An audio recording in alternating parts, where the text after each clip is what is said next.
The first bullet shattered the glass doors of Mercy Vale Medical Center at 2:17 inches the morning.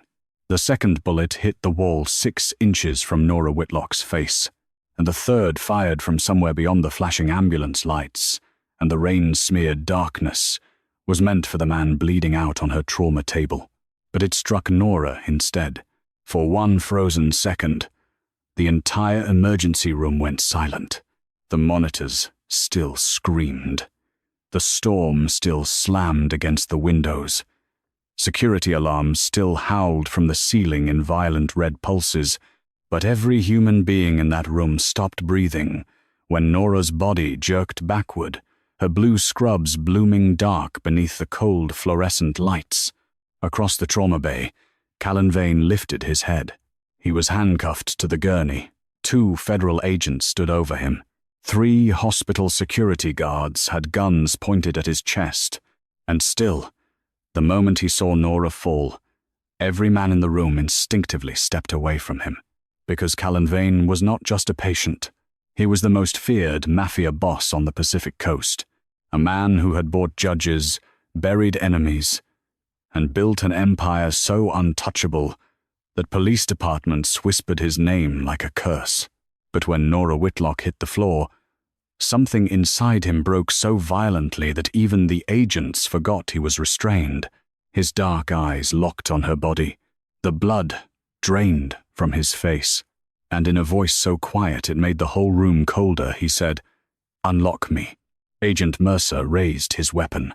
"Don't move." Callan did not look at him. "Unlock me." Nora tried to breathe. She could hear the chaos collapsing around her in fragments. Someone screaming for a crash cart, someone shouting lockdown, rain striking broken glass, footsteps skidding through blood and water. Her hand pressed weakly to her side, but the pain was too deep, too hot, too sudden to understand. She should have been afraid of dying. Instead, she was staring at Callan, at the man she had spent the last 6 hours trying to keep alive, despite knowing exactly who he was. At the man who had arrived in her ER with 2 gunshot wounds, a broken rib, a federal arrest warrant, and a calm so unnatural it had frightened every doctor in the room. At the man who had gripped her wrist while she stitched him and whispered, "If anyone comes through those doors wearing police uniforms, don't trust them." She had thought he was delirious. Now the hospital doors were shattered. 2 guards were down, and someone outside was still firing. Callan's handcuffs snapped. Nora blinked, unsure whether she had imagined it.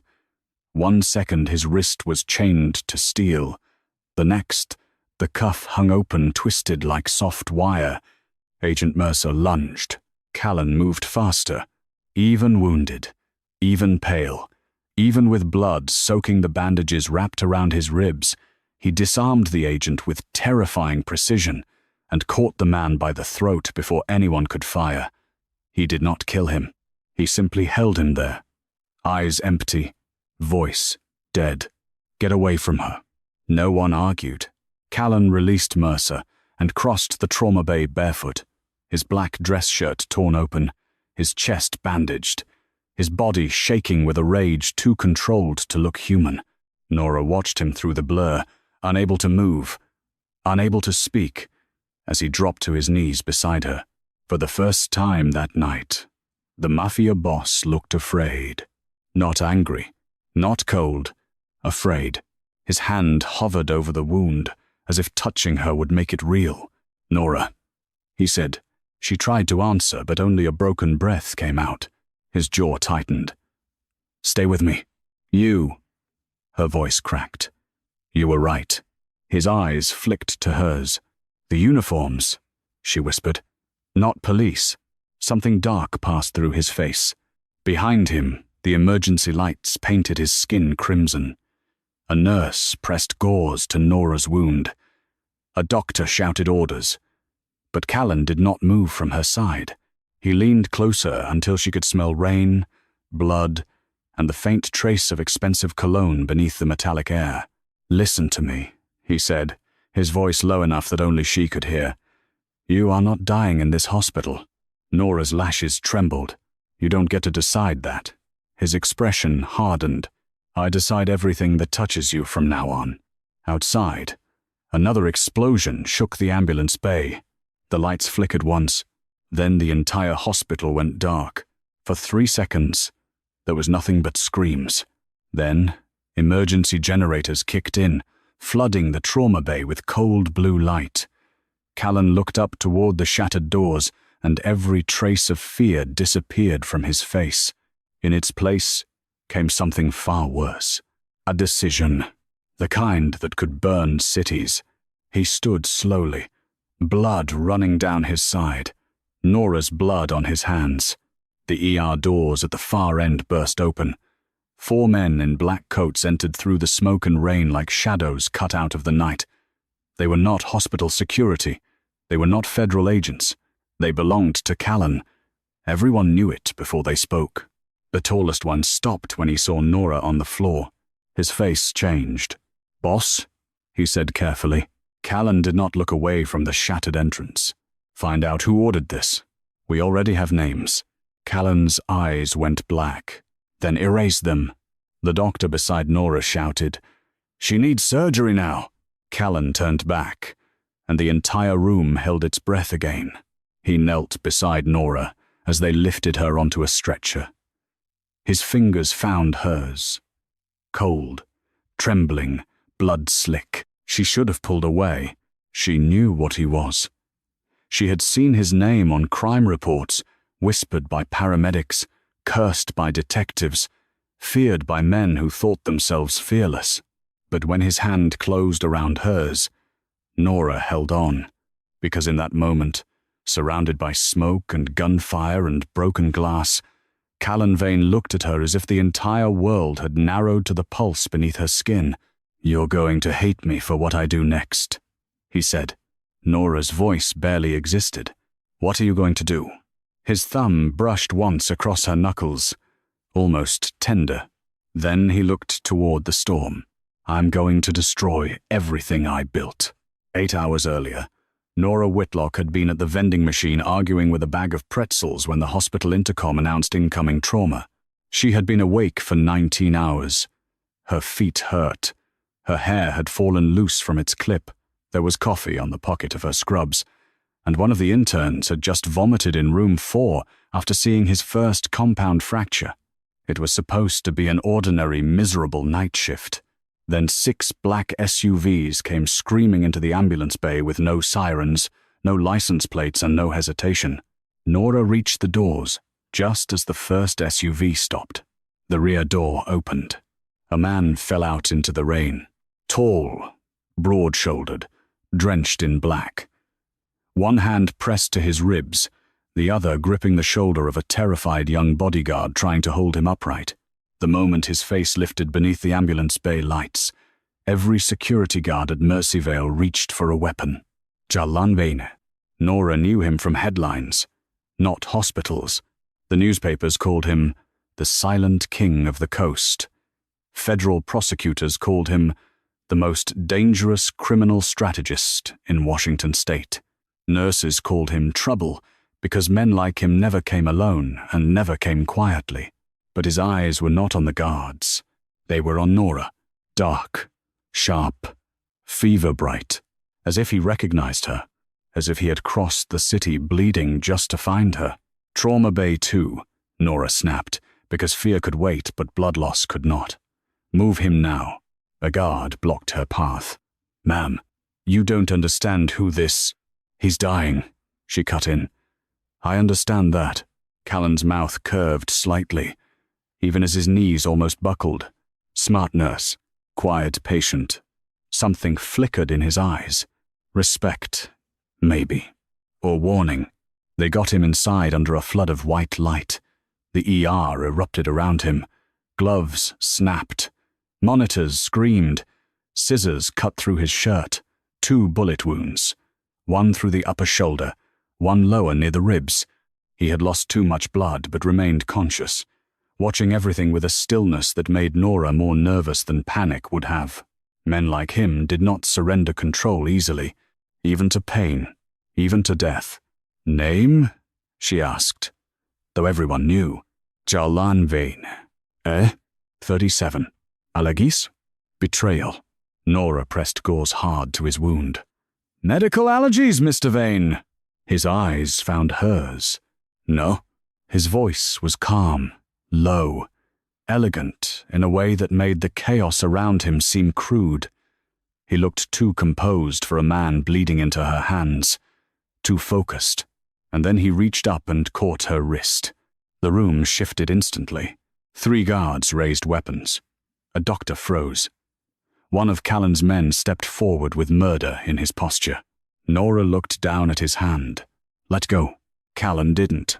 His fingers were cold, strong, stained with rain and blood. If men arrive claiming to be federal agents, he said quietly, check their left wrists. Nora stared at him. What? Real agents won't have a red thread tied under their cuffs. You're in shock. No. His grip tightened just enough to hold her attention. I'm being hunted by men who no longer care who stands between us.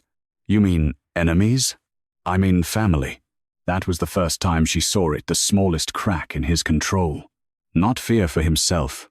Disgust. Grief buried so deep it had turned into ice. Before she could ask what he meant, the trauma bay doors opened again and federal agents flooded in. Real ones, apparently. At least, at first. They came with badges, weapons, warrants, and a command tone that made the doctors bristle. Their leader, Agent Mercer, was square-jawed, rain-soaked, and too pleased to see Callan restrained by injury. Callan Veyne, Mercer said.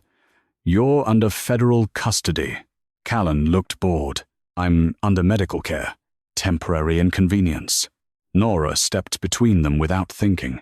He is unstable. No interrogation. No transport. No restraints that interfere with treatment. Mercer's eyes slid to her badge. Nora Whitlock. Charge nurse? Yes. Do you know who this man is? She didn't blink. Yes. And you're protecting him? I'm keeping a patient alive. If that bothers you, find another hospital to bully. For a second, no one moved. Then Callan laughed. Not loudly. Not warmly. Just a quiet breath of amusement that drew Nora's eyes back to him. He was looking at her differently now. Not like a patient. Like a man who had just found something rare in the middle of a burning world. Mercer handcuffed Callan to the gurney anyway. Nora objected. Mercer ignored her. Callan allowed it, which bothered her more than resistance would have, because Callan Veyne did not look like a man who had been captured. He looked like a man waiting for the room to reveal who deserved to live. Over the next hour, Nora treated him under armed supervision. She cleaned the wound near his ribs. He did not flinch. She stitched his shoulder. He watched her face instead of the needle. Stop staring, she said eventually. I'm trying to understand why you're not afraid. I'm afraid. No, he said softly. You're angry. There's a difference. Nora tied off a suture too sharply. You came into my ER with a private army and 2 bullet holes. You brought federal agents, armed guards, and whatever nightmare is probably waiting outside. Anger is the polite version. His gaze lowered to her hands. You're good at hiding fear. I work nights in an understaffed emergency room. Fear is basically background noise. Something in him shifted at that. A flicker of almost human softness. You shouldn't be here tonight. Nora looked up. That sounds like a threat. It's regret. She didn't know what to do with that. Callan's voice dropped. When the lights go out, stay away from the north corridor. Her spine chilled. What did you say? Before he could answer, Agent Mercer stepped closer. That's enough. Callan's expression shut down. Nora looked from one man to the other, suddenly aware of the tension beneath the obvious tension. Mercer wasn't just guarding Callan. He hated him. Personally. Deeply. And Callan, for all his arrogance, watched Mercer with something colder than hatred. Recognition. The first power surge hit at 1:43 a.m. The lights dipped. Monitors flickered. Somewhere upstairs, A patient screamed. The storm outside had worsened, turning the hospital windows into sheets of silver water. Nora had just stepped into the hallway when she saw two men in police uniforms walking past radiology. They moved too quietly, too purposefully, not toward the nurse's station, not toward security, toward the north corridor. Her pulse kicked hard. Checked their left wrists. The taller man adjusted his sleeve. A thin red thread circled his wrist. Nora stopped breathing. She should have called security. She should have run. She should have told Mercer, told the doctors, told anyone. Instead, she turned and went straight back to Trauma Bay 2. Callan saw her face and knew. "How many?" he asked. "Two that I saw. Only two visible. Who are they?" His eyes hardened. "Men who used to kneel when I entered a room. Your family. My empire." The word sat between them like a loaded gun. Nora stepped closer, despite herself. "Why would your own men shoot you?" Callan looked at the rain-streaked windows. "Because last night I refused to kill a woman." Nora's throat tightened. "That's all?" His mouth twisted faintly. "In my world, mercy is treason." For the first time, Nora wondered whether the headlines had ever told the whole truth. Then the shooting started. Not in the ER, at first. Upstairs. A dull crack. Then another. Then screams pouring through the intercom. Code, silver, active threat. Lockdown. Doors sealing. Elevators freezing. Mercy Vale Medical Center became a cage in under 30 seconds. Mercer grabbed his radio. Callan looked at Nora. "Now they come here." And they did. The men in fake uniforms moved through the hospital like they had maps, access codes, and inside help. They cut cameras, jammed radios, took the north stairwell, killed the lights in the surgical wing. But their mistake was assuming Callan Veyne was helpless because he was wounded. Their greater mistake was shooting Nora Whitlock. Now, as Nora was rushed towards surgery with Callan walking beside the stretcher like a shadow that refused to detach, Mercy Vale transformed into a war zone. His men locked down entrances the hospital hadn't known existed. Federal agents shouted. Doctors threatened. Police sirens wailed outside but couldn't reach the ambulance bay because two burning SUVs blocked the entrance. Nora drifted in and out. Ceiling lights passed above her. White, blue, red, white, blue, red. Callan's face appeared above her at intervals. Always there, impossible and grim. "You can't come into surgery," a doctor snapped. Callan didn't look at him. "She wakes up. She sees me. She may not wake up." The hallway went silent. Nora heard the words from far away, as if underwater. Callan turned his head slowly. The doctor went pale. "She wakes up," Callan said, "or this hospital will have to rebuild around the hole grief makes when it chooses violence." Nora should have found that terrifying. Instead, delirious and fading, she whispered, "That's not comforting." Callan looked down. Something broke open in his expression. "Then wake up and yell at me." Her lips moved. "Don't kill doctors." A ghost of a smile touched his mouth, gone almost instantly. "No promises." Then surgery doors swallowed her.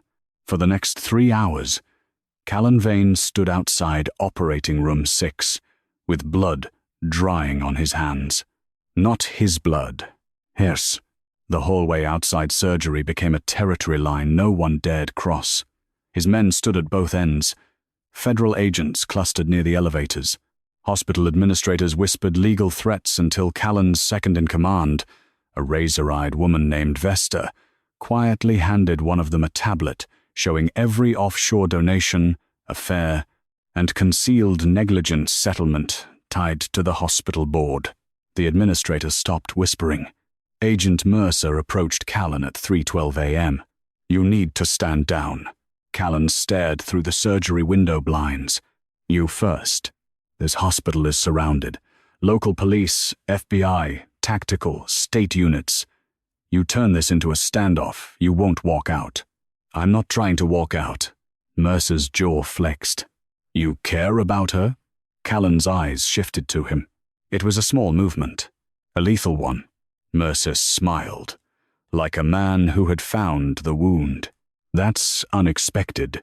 Callan said nothing. Mercer stepped closer. Does she know what you are? She's intelligent. That's not an answer. It's the only one you deserve. Mercer lowered his voice.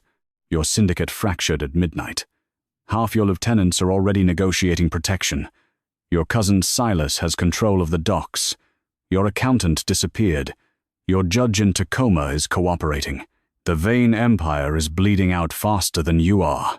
Callan's face remained still, but Vesta, standing nearby, glanced at him. That was how Nora mattered. Not because Callan reacted, because everyone around him knew he should have. Mercer continued. You're finished. Callan looked back toward the operating room. No. I was finished when she hit the floor. Mercer frowned. Callan finally turned fully toward him. You think my empire is power, he said quietly. It isn't. It's a cage I built out of dead men's expectations. Tonight someone used it to reach her. His eyes moved to the blood on his hands. So tonight I tear it down. Mercer stared at him. You destroy your entire organization over one nurse? Callan's voice dropped into something almost gentle. No, Agent Mercer. I'll destroy it because it forgot the difference between loyalty and ownership. Then he looked at Vesta. Start with the banks. Her eyes widened. All of them? All of them. Callan, every shell company, every safe house, every ledger, every judge, every senator, every shipment route, every encrypted account. Burn it before Silas can inherit it. Vesta hesitated only once. That will expose us too. Callan's mouth tightened. I know. Mercer took a step back. For the first time that night, the federal agent looked uncertain. Callan Veyne was not bargaining. He was not hiding. He was taking the empire the government had failed to dismantle for 12 years and pushing it off a cliff with his own hands. For Nora. Inside Operating Room 6, Nora's heart stopped at 3:41. Callan knew before anyone told him. He saw it in the way the surgical team moved. The sudden sharpness, the controlled panic, the anesthesiologist leaning in, the surgeon's shoulders rising. Something in the room changed, and Callan felt it through the glass. He stepped toward the doors. 2 nurses blocked him automatically. Sir, you can't. Vesta caught his arm. It was the only reason he didn't break the door down. Callan, she said, low and urgent. Don't. He stared through the blinds, every muscle locked. He had watched men die without blinking. He had ordered punishments with wine in his hand. He had survived his father's cruelty, his brother's ambition, his mother's silence, and the kind of childhood that trained a boy to mistake numbness for strength. But Nora Whitlock's heart, stopping behind a door he could not open, nearly brought him to his knees. A sound left him. Not a cry, not a word. A breath of such raw disbelief that Vesta looked away. And in that moment, Callan remembered a night 13 years earlier, before he was king, before he was monster, before the Veyne name had become a weapon. A charity clinic under an overpass. A young nursing student with tired eyes and a cheap grey coat kneeling beside his mother after a car crash no ambulance had wanted to respond to fast enough. Nora. She had been 21 then. He had been 24, and already half ruined by his family's world. She hadn't known his name.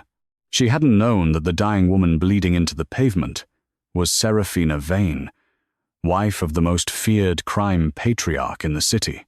Nora had only known that someone needed help. She had held Serafina's hand until the ambulance came. She had argued with paramedics. She had pressed her scarf to the wound.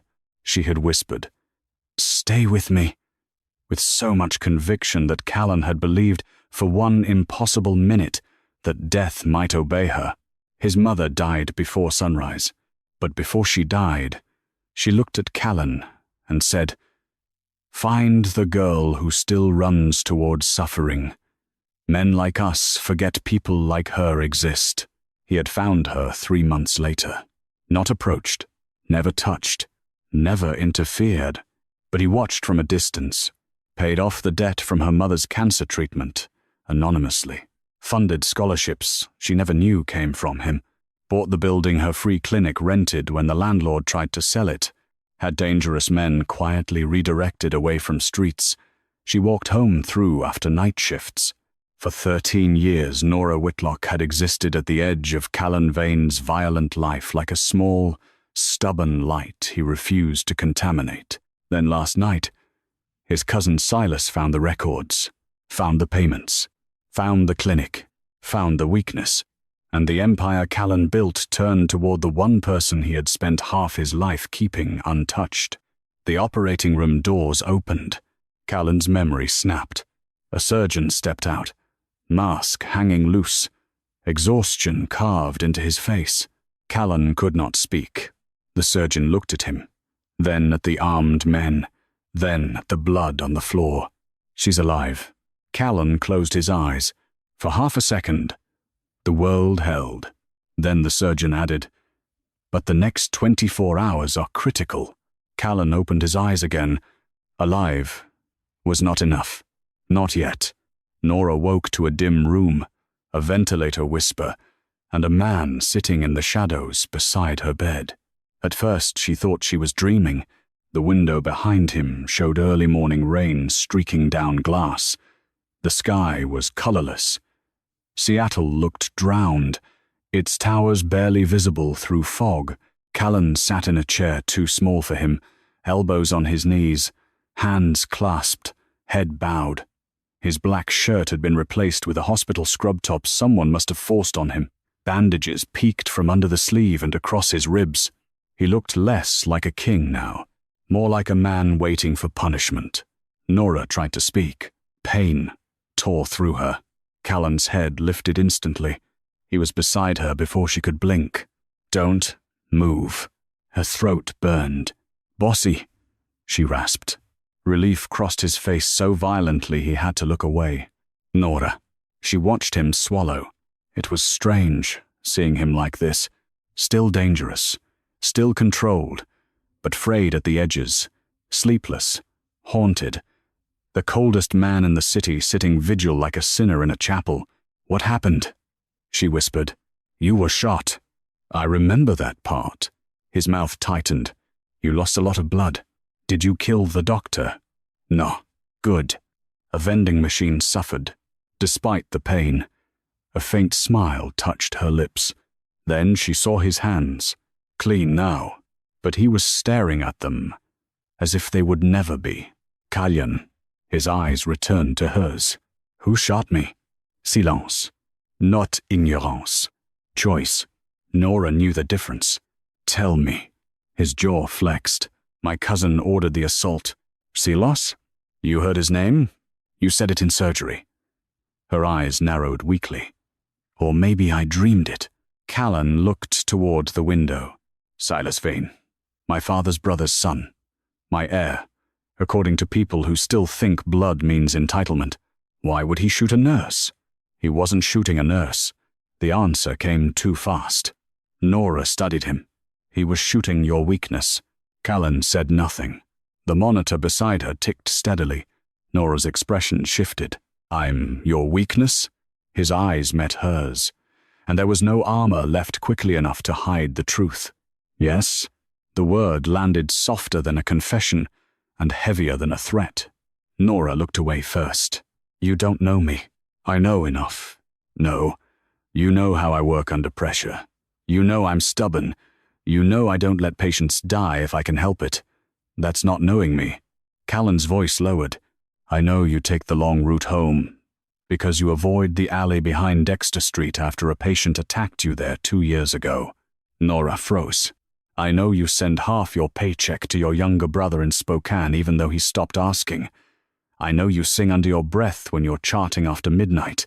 I know you lie to patients' families when you say you're fine after losing someone, then cry in the supply closet for exactly 2 minutes before going back out." Her heart began to pound. The monitor betrayed it. Callan saw. Regret moved across his face. "Nora, how do you know that?" He stepped back. For the first time since she had met him, he looked like he wanted to retreat. She pushed through the pain. "How long?" Rain dragged silver lines down the window. Callan's voice was barely audible. 13 years. Nora stared at him. The room seemed to tilt. "What? I never came near you. That's your defense?" "No." His eyes darkened. "It's my shame." She tried to sit up, gasped, and he moved instinctively to help. She flinched before he touched her. He stopped. The flinch hit him harder than any bullet. Nora's voice shook. "You watched me for 13 years? I protected you. You watched me." "Yes." The honesty was worse than denial. "Why?" His face changed, and suddenly she saw it not obsession first, not dominance, not danger. Grief, old and buried. "My mother died in your hands." Nora's anger falterde. Callan looked at the floor. "You were a nursing student. There was a crash near the South Viaduct Clinic. You held her hand until the ambulance came." Nora searched her memory through the fog of pain. Rain, twisted metal. A woman with black hair and a pearl earring.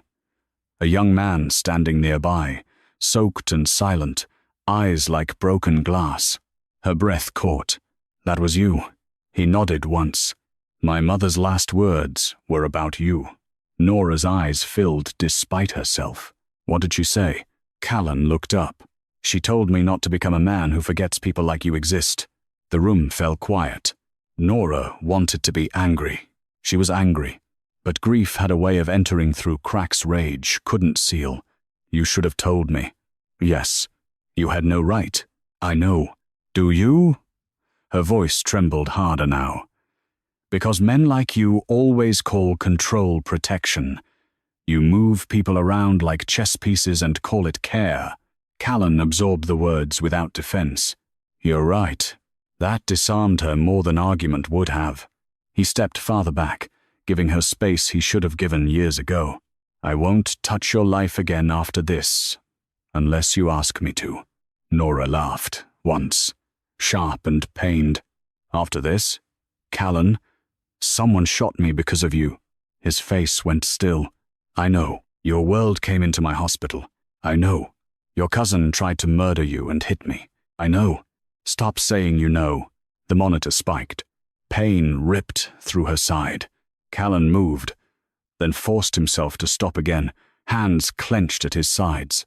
A nurse rushed in, checked Nora's the fourth, glared at Callan with the fearless exhaustion only nurses possessed, and adjusted the medication. When she left, Nora was shaking. Callan stood by the door. "I'm going to end it," he said.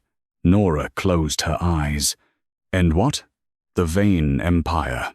She opened them again. He wasn't posturing. He wasn't promising revenge. He looked emptied out by certainty. "You can't just end a criminal empire like resigning from a job." "No," he said. "You end it like demolishing a building from the foundation. That foundation is people." "Yes." "People who will fight back." "Yes." "And you'll die." Callan's gaze softened in the smallest, most devastating way. "If that's the cost of making sure no one uses my name to reach you again, I'll pay it." Nora hated the way her heart reacted, hated the heat behind her eyes, hated that part of her wanted to believe a monster could choose to become something else because she had bled in front of him. "You don't get redemption because you're willing to burn dramatically," she whispered. "I'm not asking for redemption." "Then what are you asking for?" He looked at her for a long time. "Permission to stay until you're safe." Nora should have said no. Every rational piece of her wanted to. But outside her ICU room, she could see armed federal agents. Beyond them, Callan's people. Beyond them, the city. Somewhere in that city, Silas Veyne was still breathing, and Nora was suddenly aware that she had become the center of a war she never chose. So she turned her face toward the rain. "You can stay outside the door." Callan nodded once, accepting the boundary like an oath. Then he stepped into the hallway and stood guard all night. By noon, the city knew Callan Veyne had turned on himself. Bank accounts linked to the Veyne syndicate began dumping encrypted records to federal servers, newsrooms, and international financial crimes units. Warehouses burned not with people inside, but with decades of contraband reduced to smoke before rival families could claim it. Judges resigned. Police captains vanished. A state senator held a press conference denying everything 15 minutes before documents proved all of it. The empire convulsed, and Silas Veyne responded by releasing a video. It arrived on every television in the ICU at 2:03 p.m. Hospital staff gathered in stunned clusters as the broadcast cut to shaky footage filmed inside what looked like an abandoned church. Silas stood beneath a broken, stained glass window, handsome in the polished, soulless way of men who practiced grief in mirrors. He looked like Callan, if Callan had never learned restraint. "My cousin has lost his mind," Silas said to the camera. "He has betrayed his blood, his family, and the order that kept this city from tearing itself apart. He destroys our businesses and calls it justice. He exposes our allies and calls it freedom. Why?" The camera shifted. A photo of Nora appeared on screen. Her hospital ID badge. Nora's stomach turned. "Because of a nurse," Silas said, almost amused. "A woman he has watched for 13 years. A woman he loves so much he would rather collapse an empire than admit she made him weak." Outside her room, Callan went motionless. Nora stared at the screen, cold spreading through her. Silas leaned closer. "So here is my offer, cousin. Stop burning what belongs to our family. Come to St. Brigid's before sunset, alone. Kneel where your father was crowned, or the entire city learns exactly how many innocent people your protection has failed." The video cut. For a moment, no one spoke. Then Nora looked toward the doorway. Callan was already looking at her. Not with panic, with apology. She knew instantly. "There's more," she said. He entered slowly. "Nora, what does he mean?" Callan's silence answered before his voice did. She pushed herself up despite the pain. "What does he mean, Callan?" He shut the door behind him. "There are names in our ledgers that aren't criminals. People you paid, people my father threatened. Witnesses, families, informants, children relocated under false identities. My mother kept records hidden. After she died, I found them." Nora's brow furrowed. "You protected them?" "I tried. From your own family." "Yes. Then why would Silas expose them?" "Because if their identities go public, enemies we created over 30 years will hunt them." Nora sank back against the pillow. The scale of it hit her slowly. This wasn't just about Callan's empire. It was about every innocent person trapped in its shadow. "Go," she said. His head lifted. "No. Go to the church." "No. You said you were ending it. I won't leave you unguarded. I'm in an ICU, surrounded by agents, and one of them is compromised." The room chilled. Nora followed his eyes toward the glass. Agent Mercer stood outside, speaking into his phone. Her pulse tightened. "Mercer? I don't know yet. But you suspect him. I suspect everyone. Convenient way to live. Lonely way," he corrected. The honesty landed between them again, unwanted and intimate. Nora looked at Mercer through the glass. He looked tired, angry, human. But so did traitors. "What happens if you don't go?" Callan's face hardened. "Silas releases the list. And if you do? He tries to kill me publicly enough to claim power." Nora took a shallow breath. "Then don't go alone." His eyes sharpened. "No. I'm not saying bring me. You better not be. Bring the FBI. He controls leaks. Bring your woman in black. Vesta. She'll expect a trap. It is a trap. Yes. So trap him back." For a second, Callan simply stared at her. Then something almost like wonder touched his face. "You're recovering from surgery and planning an ambush. I'm a nurse. We multitask." Despite everything, his mouth nearly curved. Then the softness vanished. If I leave, he may come here. Nora held his gaze. Then make him believe I'm with you. No, Callan, no. Listen to me. He already made me the symbol. If he thinks I'm still here, he attacks the hospital. If he thinks you moved me, he follows you. You're asking to be bait. I'm asking to stop hiding in a bed while other people bleed because of a lie. His expression became frighteningly still. You are not a lie. The words struck too deep. Nora looked away. I'm not yours either. I know. Do you? I'm learning. That was the problem. He was. Slowly. Painfully. Too late, maybe. But he was learning the shape of boundaries like a man touching sunlight after years underground. And Nora, against every instinct, saw the effort. Not enough to forgive him. Enough to make it harder to hate him. The plan formed in whispers over the next hour. Not because Nora trusted Callan, because she trusted the logic of survival. Vesta arranged a fake medical transfer from the ICU to a private surgical facility. A decoy ambulance would leave Mercy Vale at 4:30 p.m., with enough security to look convincing and enough hidden surveillance to see who followed. Meanwhile, Callan would go to St. Bridget's under the appearance of surrender, carrying a drive containing the last untouched Veyne records. Federal tactical units would be informed through a channel Callan claimed Silas didn't know. Nora watched him make calls from the far side of the room. His voice was calm, precise, merciless, but every few minutes, his eyes returned to her, as if making sure she still existed, as if the world might take her the second he looked away. At 4:12, Nurse Patel came to check Nora's dressing. She was small, grey-haired, and terrifying in the way women became after 30 years of night shifts. She looked at Callan. You. Out. Callan blinked. Nora almost smiled. I'm staying. Patel pointed to the hallway. I said out. Vesta, standing near the door, looked entertained for the first time all day. Callan hesitated. Nora raised an eyebrow. The Mafia boss left. Patel closed the door and inspected the wound with brisk gentleness. You know men like that are storms, she said. Nora winced. I know. They arrive dramatic. They tear roofs off. Then they say they were only trying to clear the air. Nora's throat tightened. He got me shot. Yes. He also saved my life. Both can be true. Nora stared at the ceiling. I don't know what to feel. Patel's hands slowed. You don't have to decide while you're bleeding. That almost made Nora cry. Then Patel leaned closer. But ask yourself this, baby.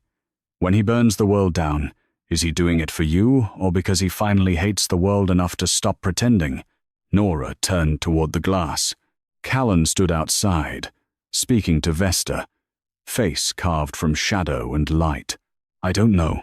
Patel followed her gaze. Then survive long enough to find out. At 4:30, the decoy ambulance left Mercy Vale. At 4:38, it exploded 3 blocks away. Nora felt the shockwave through the hospital bed. The windows rattled. Alarms screamed again. Someone in the hallway shouted. Vesta sprinted past the glass with a phone pressed to her ear. Callan entered Nora's room. Like death had opened the door. His face told her before his voice did. Was anyone inside? She asked. No patients. 2 of my men. Both alive. Injured. Nora exhaled shakily. Silas took the bait. Callan looked at her with a darkness she had not seen yet. No. Her blood went cold. What? The bomb was placed before the ambulance left. Nora's mind caught up slowly. Inside Mercy Vale. Someone had planted it inside the hospital parking bay. Someone with access. Mercer appeared at the doorway, gun drawn. Veyne. Step away from her. Callan turned. Vesta appeared behind Mercer. Weapon raised. For 3 seconds, the hallway became a perfect triangle of distrust. Nora's heart monitor accelerated. Mercer looked furious. The decoy route was leaked. Callan's eyes narrowed. Only 6 people knew it. Exactly. Vesta's finger tightened near the trigger. Mercer looked at Nora. Did he tell you who designed the route? Nora's mouth went dry. Callan looked at her too sharply. Mercer continued. His people did. Not mine. Vesta snapped. Careful. Mercer ignored her. You think the FBI is compromised? Fine. Maybe we are. But don't pretend his empire is suddenly noble because he caught feelings. Callan moved half a step toward him. Nora forced herself to speak. Stop. Every eye turned to her. She breathed through the pain. Both of you stop performing dominance in an ICU. Vesta's mouth twitched despite the situation. Mercer lowered his gun slightly. Nora looked at Callan. Who knew the ambulance bay access? He paused. Then his expression changed. Not dramatically. Worse. Subtly. Like something inside him had gone silent. Vesta, he said. The woman behind Mercer froze. For the first time since Nora had seen her, Vesta looked wounded. Callan. He didn't turn. Show me your phone. Her eyes sharpened. You don't mean that. Show me. Mercer slowly shifted away from her line of fire. Vesta looked at Nora once. There was something in her expression Nora couldn't read. Regret, maybe? Then Vesta smiled sadly. You always were smarter when bleeding. Callan turned. Vesta shot Mercer in the shoulder. The room erupted. Mercer dropped. Callan lunged. Vesta fired again. Not at Callan, not at Nora, but at the ceiling sprinkler system. Water exploded across the ICU. Patients screamed. Lights flickered. Smoke bloomed from a device she threw into the hallway. Callan reached for her, but his wound slowed him. Vesta slipped backward into the chaos. Silas says sunset, she called through the smoke. Bring the nurse, or he releases the list and burns the hospital next. Then she vanished through a service stairwell. She clearly knew too well. Callan stood in the rain of broken sprinklers, utterly still. Betrayal did not make him rage. It hollowed him. Nora watched water run down his face like cold tears he would never allow himself. Callan, she whispered. He looked at the doorway where Vesta had disappeared. She was 10 when my father brought her into our house, he said. Her brother owed money. My father took her instead. Nora's anger softened, despite the terror. I'm sorry. I trained her, trusted her, gave her everything I could. His voice turned dead, and still, the Empire got to her first. Mercer groaned from the floor. Nora tried to move. Callan snapped back into motion. Don't. He's bleeding. He aimed a gun at me. He's bleeding, Nora repeated. For a second, he looked like he might argue. Then he grabbed gauze from the crash cart and dropped beside Mercer, pressing hard to the wound with grim efficiency. Mercer stared up at him, pale and furious. I hate you, the agent gasped. Callan pressed harder. I noticed. Nora almost laughed. Then almost cried. This was the nightmare of it. Callan Veyne, criminal king, applying pressure to a federal agent's wound because a nurse told him to. Mercer looked toward Nora. She can't go to that church. I know, Callan said. Nora said, I'm right here. Both men ignored her. She's the only leverage, Mercer hissed. She's not leverage. She is, to them. Callan's face darkened. Not to me. Nora stared at him. Mercer did too. The hallway lights flickered back on. Hospital staff rushed in. Mercer was taken away. The ICU was evacuated wing by wing. Police finally breached the lower entrances. But with Vesta gone and Silas threatening mass exposure of protected innocents, every option narrowed toward St. Bridget's. Nora should have stayed in bed. She knew that. Every doctor knew that. Callan certainly knew that, which was why, at 5:16 p.m., when he entered her room to tell her he was leaving alone, Nora had already removed her 4. His face went white with anger. No. She swung her legs over the bed and nearly passed out. He crossed the room and caught her before she hit the floor. The contact stunned them both. His arms were solid around her, warm despite the soaked fabric clinging to him. Nora gripped his shoulders, breath shaking, pain threatening to split her open. Callan held her as if she were breakable and sacred, and the last honest thing left in his life. "You are impossible," he said. "You stalked me for 13 years. Don't start judging boundaries now. This isn't bravery. This is blood loss and stubbornness. This is me choosing what happens to my life." His jaw clenched. "You can barely stand. Then help me." His eyes flashed. "That is not fair." "No, none of this is fair." Her voice cracked, and suddenly the argument became something raw. "I didn't ask to be part of your war. I didn't ask to become your weakness or your symbol or your redemption project. But I am in it now, and if people die because my picture scared you into obedience, I have to live with that too." Callan stared at her. She softened, just a little. "You said your mother told you not to forget people like me exist. Then stop treating me like an object you protect behind glass." Pain moved across his face. "I don't know how." The confession was so quiet she almost missed it. Nora's anger faltered. Callan looked down at her, and for the first time he seemed younger than his legend.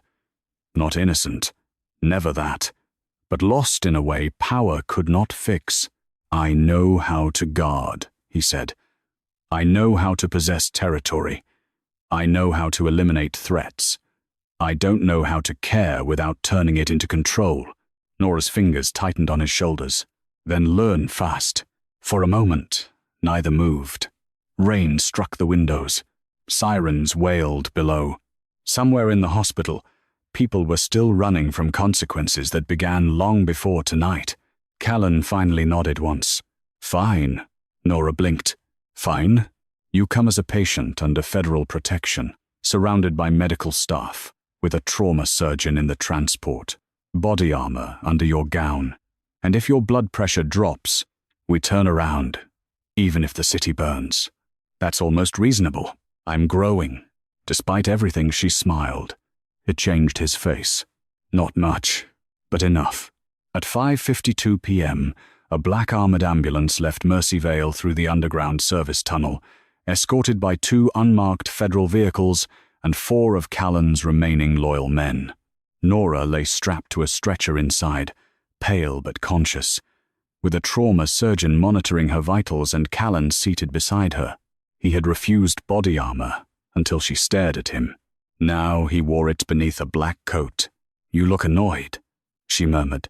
"I dislike being managed. Must be hard having everyone obey you all the time." His eyes moved to hers. "No one I want to obey ever does." Heat touched her cheeks. "Don't flirt while I'm injured." That wasn't flirting. It had tone. "I'll remove the tone." Too late. Something soft, almost impossible, passed between them. Then the ambulance lights went dark as they entered the old industrial district near the waterfront. St. Bridget's Church rose ahead through the rain like the skeleton of a drowned cathedral. Abandoned for 20 years, it sat between warehouses and rusted cranes, its bell tower cracked, its stained glass windows broken, its stone steps black with water. Callan stared at it through the rear window. "My father crowned me here," he said. Nora looked at him.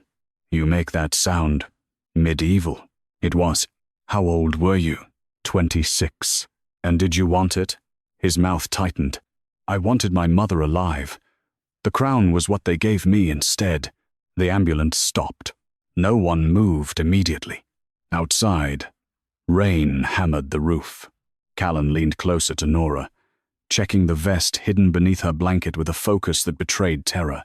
"If anything feels wrong, everything feels wrong." "Nora." She met his eyes.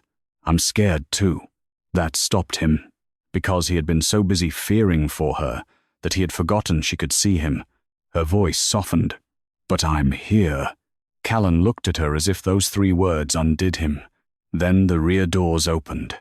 The church interior smelled of wet stone, candle smoke and rot.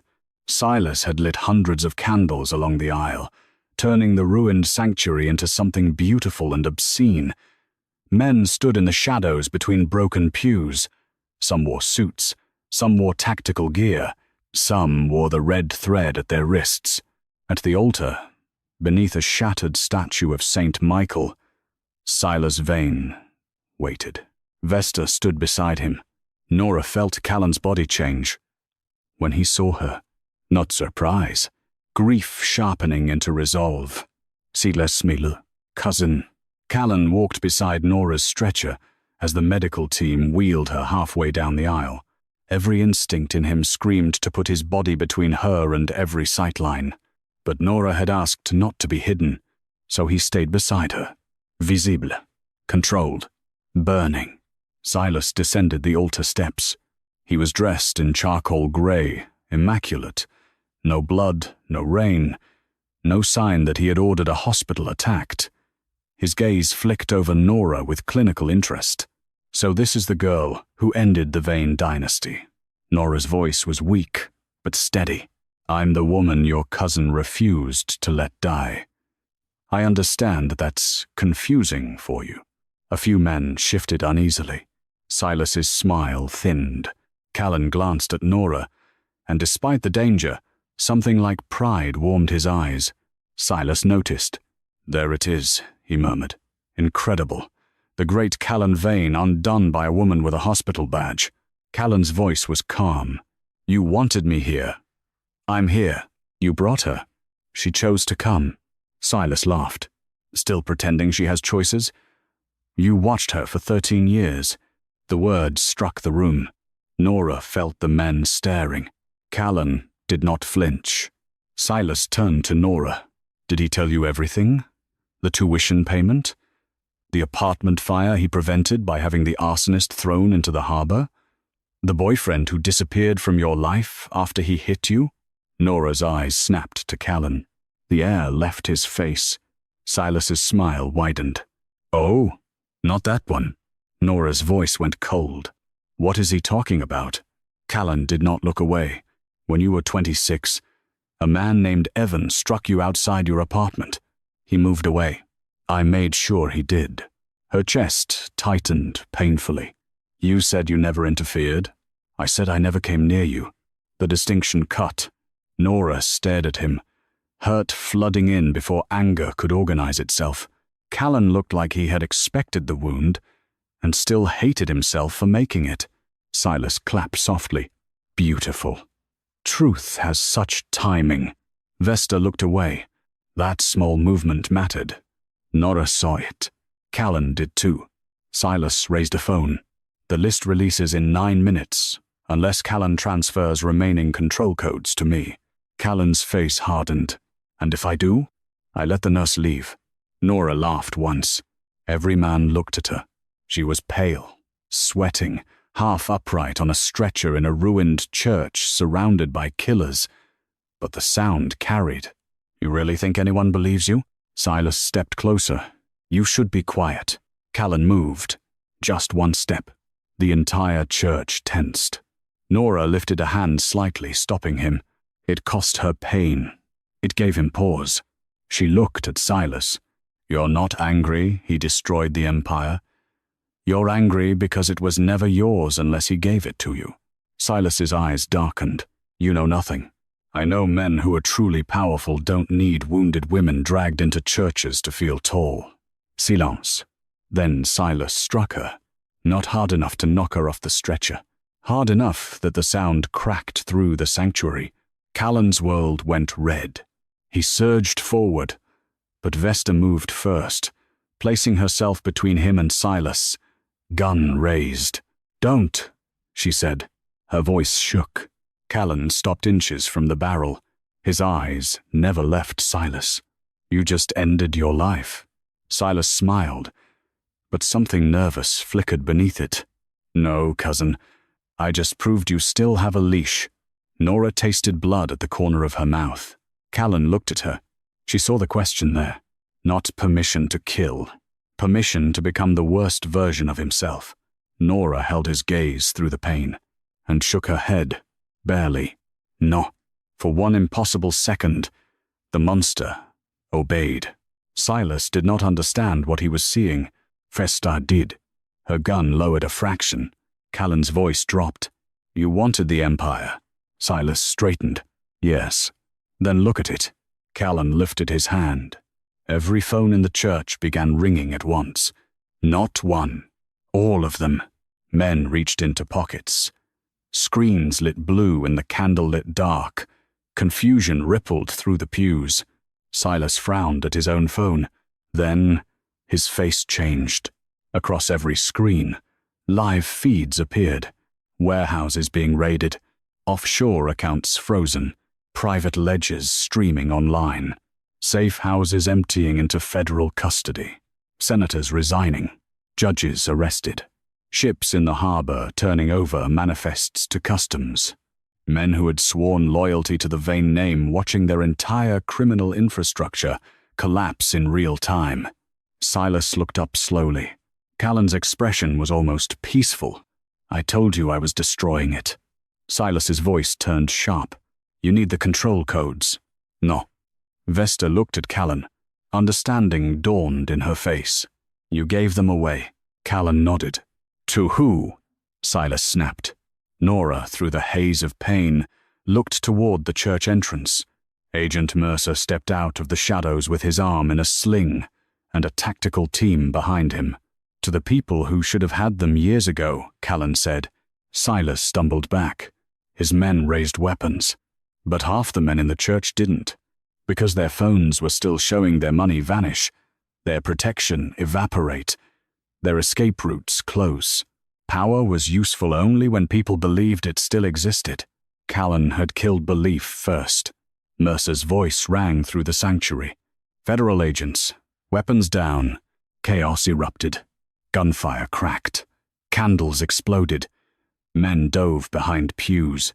The trauma surgeon threw himself over Nora's stretcher as bullets carved through old wood. Callan moved with terrifying precision, dragging Nora's stretcher behind a stone column while shielding her with his own body. You're hit, she gasped. No, you always say that, because it's usually irrelevant. Callan. A bullet struck the column near his head. He looked almost annoyed. Across the aisle, Vesta fought her way toward Silas, but not to protect him, to stop him. Nora saw it before Callan did. Vesta grabbed Silas's arm as he backed toward the altar with the phone containing the release program. You said no patients, Vesta shouted over the gunfire. You said the hospital would be empty. Silas showed here. You're sentimental now too? Her face twisted. You made me bomb children's ambulances. No. I made you choose a winning side. Vesta's answer was to shoot him in the leg. Silas screamed and collapsed near the altar. Callan saw, for 1 second. The battlefield paused inside him. Vesta turned toward him across the aisle, rain blowing in through broken windows behind her. I was wrong, she shouted. Then a red-thread soldier behind her raised his gun. Nora screamed, Vesta! Callan fired once. The man dropped. Vesta stared at Callan. He stared back. Something like forgiveness passed between them too quickly to name. Then Silas, bleeding on the altar steps, pulled a small detonator from inside his coat. Callan saw it. So did Nora. The church basement. The old gas lines. The trapped exits. Silas smiled through blood. If I don't inherit it, he said, no one walks out of its grave. Callan ran. Not away. Toward him. The explosion began under the altar as a deep metal groan. Then fire punched upward through the floor. The blast threw Nora's stretcher sideways. Stone cracked. Windows shattered inward. The ceiling rained dust, glass, and burning wood. Nora slammed against the column, pain detonating through her body so fiercely her vision went white. When she could see again, the church was burning. Smoke rolled through the sanctuary. Federal agents dragged wounded men toward exits. Rain poured through the broken roof, hissing against flames. Callan was gone. Nora tried to breathe. Callan? No answer. She turned her head, fighting panic. Callan. A shape moved near the altar. Vesta crawled from beneath a fallen beam, blood on her temple, coughing hard. She looked toward the collapsed steps. He went after Silas. Nora's heart lurched. Where? Vesta pointed toward the sacristy doorway, half blocked by fire. Nora tried to sit up. The surgeon pushed her back. No, absolutely not. Nora shoved his hand away. Hildy, you will die if you move. But Callan had once confused protection with control. Nora would not let fear become the same cage. She swung her legs off the stretcher. The wound tore hot beneath the bandage. The world tilted. She would have fallen if Vesta hadn't reached her. The two women looked at each other through smoke and fire. Enemy. Betrayer. Survivor. Vesta's voice was hoarse. He loved you before he knew what love was supposed to look like. Nora's eyes burned. That doesn't excuse him. No. Vesta pulled Nora's arm around her shoulders. But it might explain why he doesn't know how to come back unless someone calls him. Together, they moved toward the sacristy. Inside, the air was black with smoke.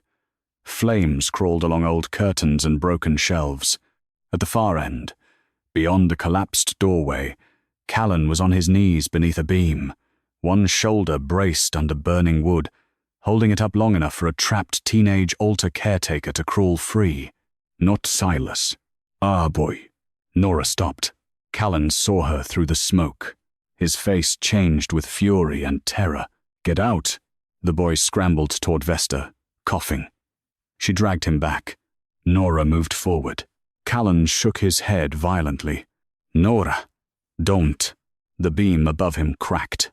He was pinned now, one leg trapped beneath debris. Blood ran down his face. His coat smoked at the shoulder. Nora dropped beside him. You're terrible at staying alive. His laugh was a broken breath. You're one to talk. She reached for the debris on his leg. He caught her wrist. Stop. You'll tear your stitches. Then help me faster. His eyes searched her face. Even there, trapped in fire, he looked at her like she was the impossible thing. Nora, no dramatic goodbyes. I need you to listen. No. Nora. I said no. The beam shifted again. Callan grimaced, using his shoulder to hold weight that would crush them both. His voice softened. I'm sorry. Smoke burned her eyes. For what? Specifically. We're on a clock. For watching instead of living. For mistaking distance for respect. For deciding your safety without asking what freedom meant to you. Nora's hands shook against the debris. Apology. Accepted if you survive. His mouth curved faintly. Conditional forgiveness. Motivating, isn't it? Behind them, Vesta returned with Mercer and two agents. Together, they lifted the beam just enough for Nora to pull Callan's trapped leg free. The structure groaned. Move! Mercer shouted. They ran as the sacristy collapsed behind them. Rain hit Nora's face when they burst out through a side door into the graveyard. The church burned behind them, flames reaching into the storm like the past refusing to die quietly. Callan collapsed in the mud. Nora fell beside him. For a moment, neither could move. Then Callan turned his head toward her. You're bleeding. So are you. Mien is less important. She laughed, then cried out from pain, still controlling, observing. Bossy, terrified. The words stripped the banter bare.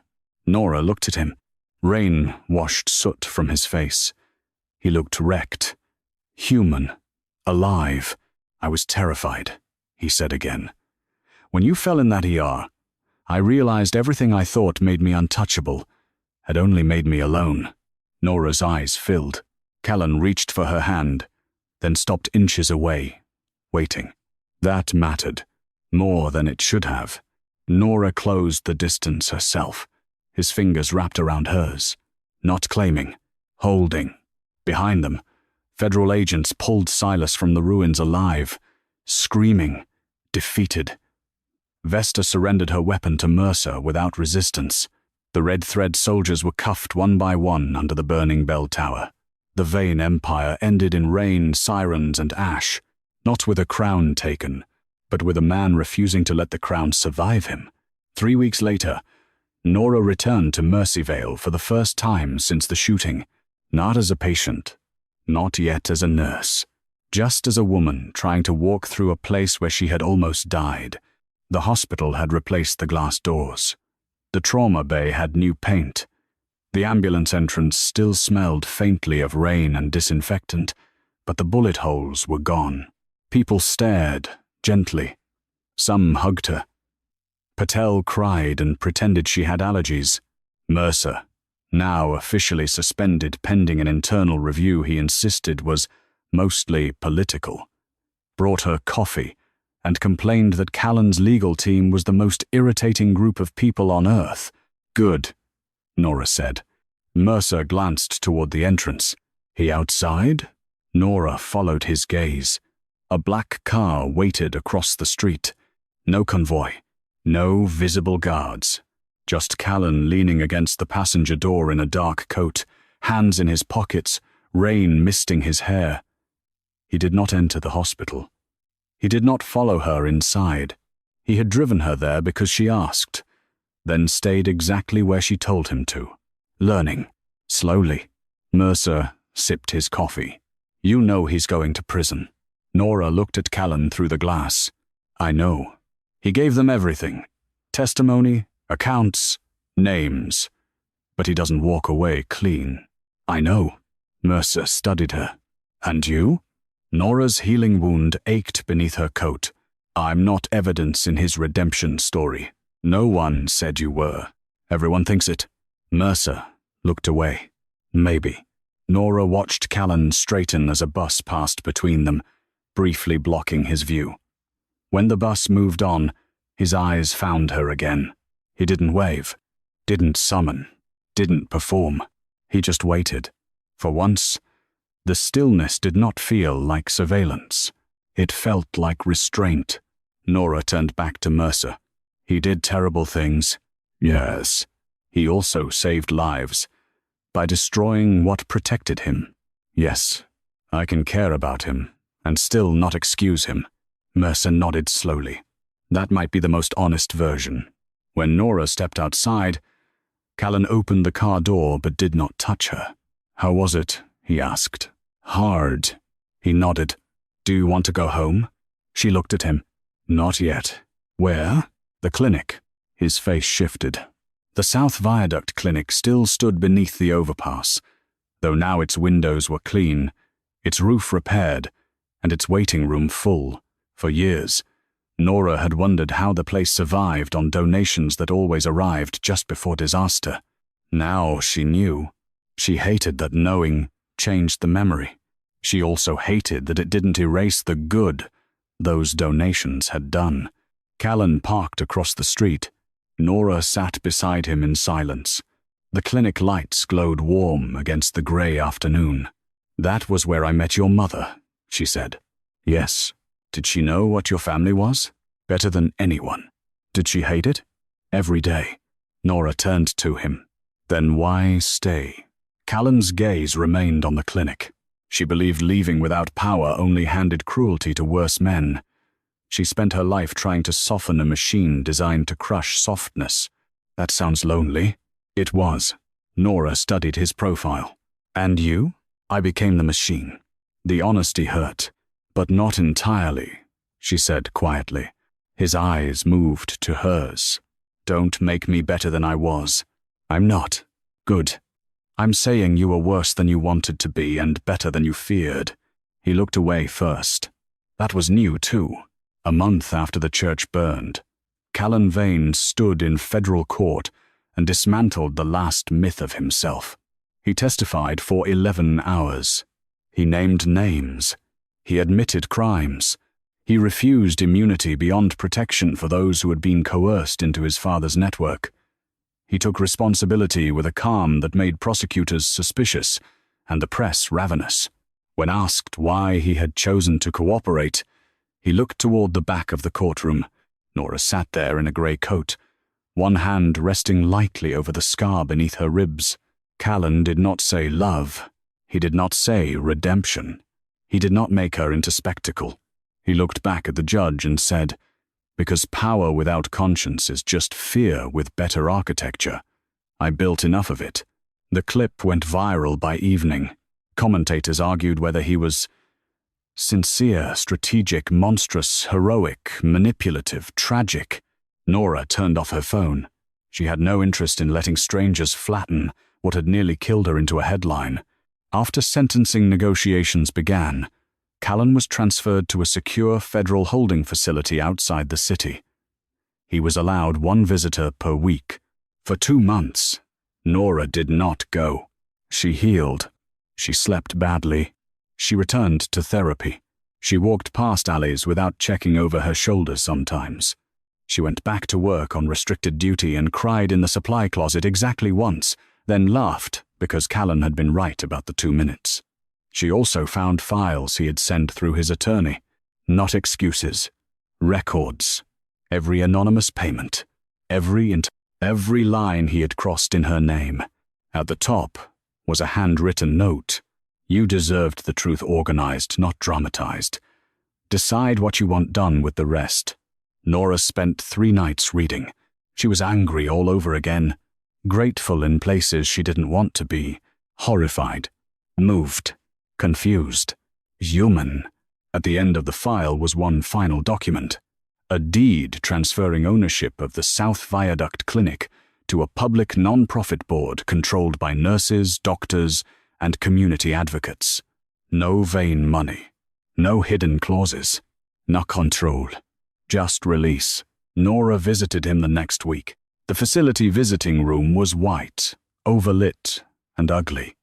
No shadows for him to hide in, no cinematic rain, no black SUVs, no empire. Callan entered in a plain dark sweater and prison-issued slacks, escorted by 2 guards. He stopped when he saw her. For a second, she saw the dangerous man the city feared. Then she saw the man who had waited outside her ICU door. He sat across from her, hands visible on the table.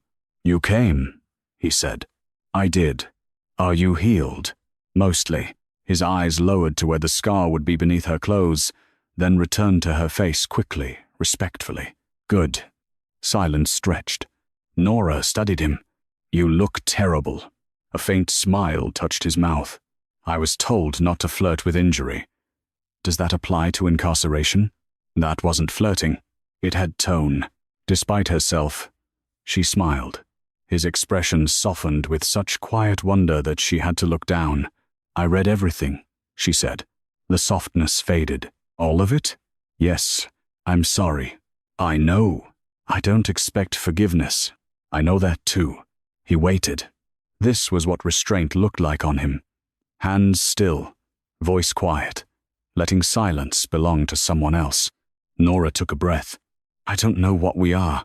Callan's eyes held hers. We are whatever you decide we are. That's dangerously agreeable. I've been practicing. She almost laughed. Then she grew serious. You don't get to turn me into the reason you changed. His face sobered. No. You changed because you finally chose to. Yes. And if I walk away? His throat moved. Then I keep choosing it. The answer landed deeply because it cost him. Nora looked at the table between them. I'm still angry. You should be. I still think about the ER. So do I. I still feel the bullet sometimes when I wake up. His face tightened, but he did not make his pain bigger than hers. I'm sorry. She nodded. And I miss you, she said. The words stunned them both. Callan went utterly still. Nora's eyes filled, but she held his gaze. That doesn't make sense to me yet. I'm not sure I trust it. I'm not sure I trust you, but I missed you. For a long moment he could not speak. When he finally did, his voice was rough. That may be more than I deserve. It isn't about deserve. No? No. It's about what I can survive without becoming less honest. He looked at her, as if she had given him something unbearable. Then be honest. Nora reached across the table. This time, he did not move first. Her fingers touched his. I don't promise an ending. His hand turned carefully beneath hers. I can live with a beginning. Outside, Winter slid slowly into spring. The Veyne trials continued for months. The empire collapsed in pieces. Assets seized, officers charged, politicians exposed. Old victims compensated from funds Callan surrendered. Silas accepted a plea only after Vesta testified against him. Vesta herself went to prison too, but Nora wrote a statement asking the court to consider the children evacuated from the church basement because Vesta had turned back. Mercy Vale opened a new trauma wing, funded by seized Veyne assets, and named not after donors, not after politicians, but after the nurses who had kept working through the lockdown. Nora returned full-time on a rainy Thursday night. Her first patient vomited on her shoes. Patel declared this a blessing. By midnight, Nora was laughing for real. At 2:17 a.m., exactly 1 year after the shooting, Nora stepped out into the ambulance bay alone. Rain fell softly, not violently. The new glass doors reflected her face back at her, older somehow, but steadier. The scar beneath her ribs ached when storms came. Maybe it always would. A black car pulled up at the curb. Not luxury, not armored. A government transport. Callan stepped out with an ankle monitor beneath the hem of his trousers and a paper bag in one hand. His sentence had become a complicated thing. Cooperation, confinement, monitored release. Years of restrictions, no weapons, no businesses, no contact with former associates without approval. Not freedom as he had known it. Maybe better. He stood under the hospital lights. No empire behind him. No men waiting for orders. Just Callan. Nora crossed her arms. "You're late." His brow lifted. "I was searched for 40 minutes. Excuse." He held up the paper bag. Peace offering. She took it. Pretzels. The same brand from the vending machine that had cheated her the night he arrived. She looked at him. "You remembered." "I remembered too much. Still creepy." "I'm refining." She smiled. Rain glittered between them. For a moment, neither spoke. Then Callan looked at the repaired ambulance bay doors. "I never apologized for bringing death here." "You did." "Not here." Nora followed his gaze. The night seemed to fold around them, not as a threat now, but as memory. Callan's voice lowered. "I'm sorry for every consequence of my life that reached yours." Nora's throat tightened. "I know." He looked at her. "And thank you for not letting me become the worst thing I could have been." She shook her head. "I didn't save you." "No," he said softly. "You reminded me saving was still possible." Nora looked at him for a long moment. Then she stepped closer and took his hand. A small thing. No music. No explosion. No empire burning in the background. Just a nurse in blue scrubs and a former Mafia boss standing under white hospital lights while rain cleaned the street around them. Callan looked down at their joined hands, as if he had never seen mercy take physical form. Nora squeezed once. "Walk me home?" His eyes lifted. "Always." She gave him a look. "Try again." He caught himself. A faint smile. "If you want me to." Nora smiled back. "I do." They walked into the rain together, past the ambulance bay, past the place where glass had shattered and blood had hit the floor, past the ghosts of everything that had tried to claim them. The city did not become gentle. Men like Callan did not become innocent. Scars did not disappear because love arrived with pretty lighting and better intentions. But somewhere between the hospital and the dawn, Nora realized healing was not the same as forgetting. And Callan, walking beside her without touching more than the hand she had offered, understood that love was not possession, not surveillance, not an empire built around someone's life. Love was choosing not to control the door, only to stand outside it when invited. The rain softened. The first pale line of morning appeared beyond the rooftops. Nora leaned into him slightly, tired but alive. Callan slowed his steps to match hers, and for the first time in his life, the most feared man in the city held no kingdom, commanded no army, owned no shadows, and wanted nothing back. Nothing except the fragile, impossible privilege of walking beside the woman who had survived him. Not behind him, not beneath his protection.